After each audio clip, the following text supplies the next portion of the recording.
Hi guys! Welcome back po dito sa Gandara Sari Channel for Showbiz Update. Andito na naman nga po akong muli nagbabalik. Ang nagmamaganda ninyo kachismosang Kimpao, wala na nga pong iba. Ang lokaret na si Gandara Esther Yu upang magatid sa inyo ng latest update and fresh happenings patungkol kina Kincho and Paul Lavelino. And para po sa araw na to, ay gabi pala na. Para po sa gabing ito, ang tatalakayin natin at pag-uusapan ay patungkol nga po dito sa deleted post ni Kim Chu. Pero bago po ang lahat, sa mga di pa nakasubscribe sa ating channel, i-click nyo na ang subscribe button natin at notification bell na nandyan sa baba para mag-i-updated kayo sa susunod nating mga chika. Ang simulan na nga natin itong ating talakayan ngayong gabing ito mga kakimpaw sa pamamagitan ng pagbabasa ng comments ng ating mga supporters and subscribers. Sabi nga dito ni Miss Edita na doon sa Hi Gandara, kamusta kayo? Sana you're all in good health. Okay naman ako, Ma'am Edita na doon sa maraming salamat. Oh, well, kahit medyo may upo, hindi po masamang ating pakiramdam. Well, anong balita? Totoo ba na sa ibang bansa ganap ang kasal ng Kimpao? Well, para sa amin, okay naman yon. Deserve yon sa kanila.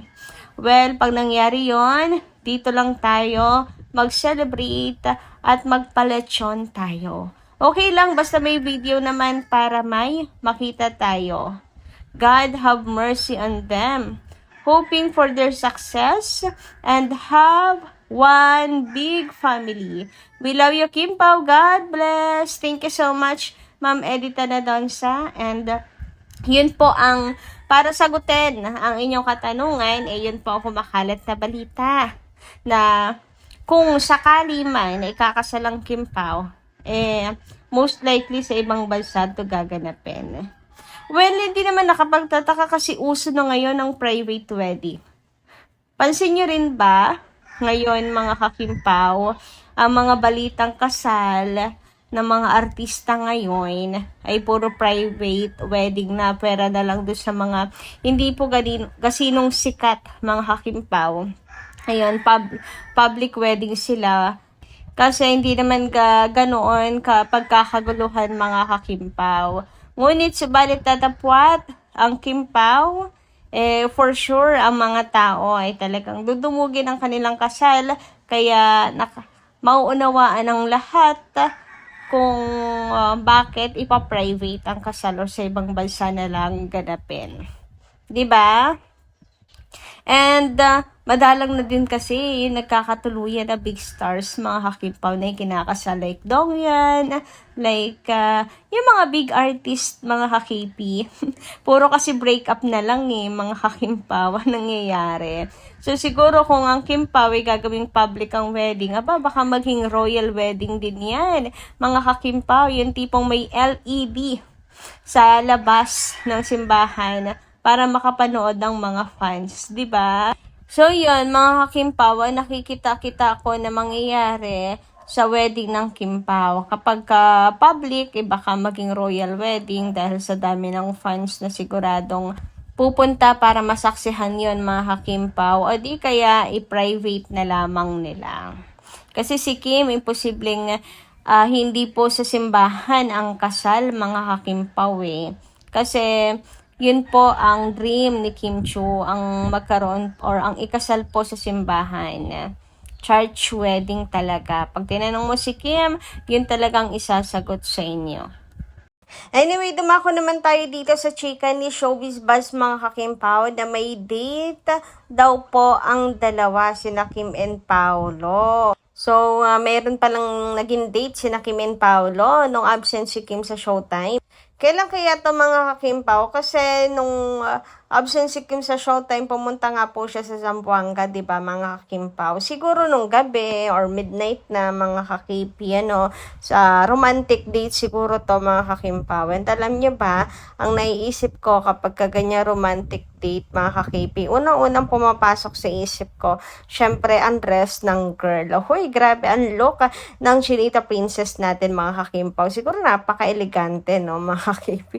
Ewan ko ba, siguro dadala na lang din ako sa mga mga napapanood ko sa palabas na kapag ka may date, ayan, dinner date, romantic date, ay talagang bongga ang suot mga kakimpaw. Siguro napakaganda ni Kim Chu. Wala lang, na-share ko lang mga kakimpaw. Pero ayun nga, napapaisip ako mga kakipi kasi nga si Kim Chu ay pumunta ng Zamboanga. So, siguro maaga din siyang nakauwi na umuwi din po siya agad. Siguro konting meeting lang, meet up lang, ganyan.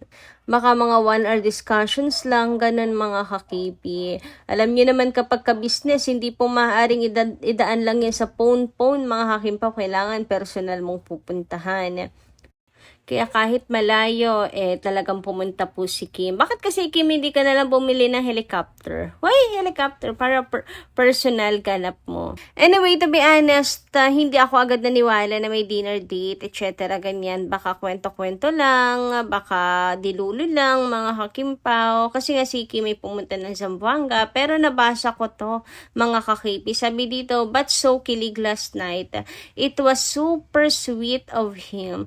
Just keep loving each other. So, ayan. Dahil tuloy dito mga kakiping, na ako mga kakimpaw, nakukumbinsi ako na talagang mayroon pong dinner date ang dalawa, sina Kim and Paolo.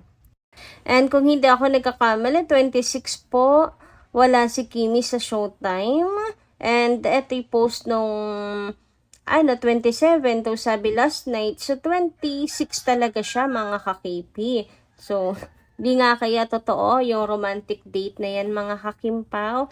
Anyway, if ever man, ayan, and just enjoy lovebirds. Magmahalan lamang kayong dalawa. Walang tututol.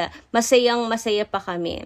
Anyway, dumako naman tayo nga dito sa post ni Chinita Princess na mga kalapate, mga kakimpaw.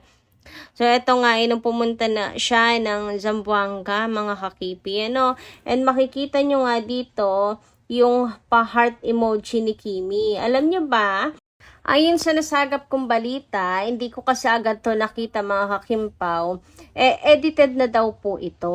Meron pang naunang ipinost si Kim Chu before this. And sa unang post ni Kimi, yung emoji po doon ay hindi heart. Kumbaga, dinilit niya at pinaltan niya, mga kakipi. Ngayon, ang tanong, ano yung dinilit ni Kimi? Ano yung tinanggal niya, mga kakimpaw? At bakit heart na lang yung emoji niya?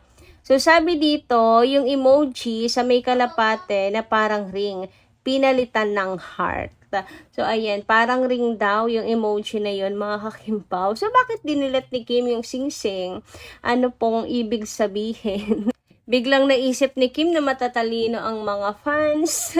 Biglang naisip ni Kim na masusoko ng mga fans, etc. Alam niyo naman, ang matanglawin na mga fans, ang Soko team, napakabibilis at matatalino talagang tunay. Kaya kahit maliliit na detalye, talagang hindi po makakaligtas, mga kakimpaw. Sabi nga dito ni Chem, may deleted IGs si Kimi. Baka daw masoko ng mga henyo sa Kim Paulandia. So, ayun yung POV. Baka po, kaya dinilit ni Kim yun, yung parang sing-sing daw na emoji, ay dahil sa mga henyo na Kim Paulandias. Sayang hindi natin nakita, mga kakimpaw. Pero, na-remember naman siya ng mga KP na nakakita, mga kakimpaw. Bilis din ng mata ng mga fans, no? Napansin agad nila yon na may pagbabago. Liit lang naman na heart yun. Sabi nga dito, yes, me, parang ring na may star sa front. Yon ang tingin ko nung una ko siyang nakita. Baka may nilulutong movie, kaya under SC, after copy, no? Sorry, dilulo. So, ito naman ang iniisip niya ay project ng Kim Pao. Since ang tanda ko kasi yung Star Cinema, parang ganun yung logo, may star tapos merong ganun, no? Yung parang ring, may halo, ganun siya.